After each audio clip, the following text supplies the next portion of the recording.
Learn the use of na as a conjunction in Igbo sentences. Part 2. Remember, conjunction in Igbo simply means njiko. Njiko. Conjunction is a word that joins two phrases or two sentences together. When you are writing na as a conjunction, you have to write na in full. Ne ana, you write it in full. Let's see it in examples. Igbo, English. Number 1 sentence says, elu na ala. Elu na ala, meaning heaven and earth. Nwoke na nwanyi. Nwoke na nwanyi, meaning man and the woman. Ụtụtụ na abalị.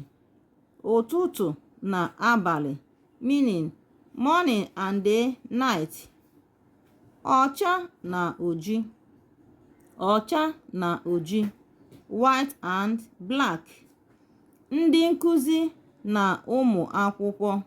Ndị nkuzi na ụmụ akwụkwọ, meaning teachers and the students. Udu mmiri na ọkọchị. Udu mmiri na ọkọchị, rainy season and the dry season.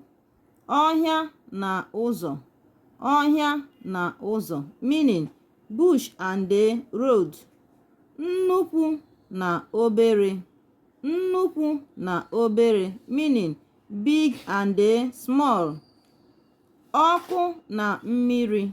Ọkụ na mmiri, fire and the water. You can see that we wrote ne ana in full here, and we use the same marker, the same color pen to identify each word that are same both in Igbo and in English. Now here you have it as and in English, and. Like and share our videos. Follow us for more. Bye.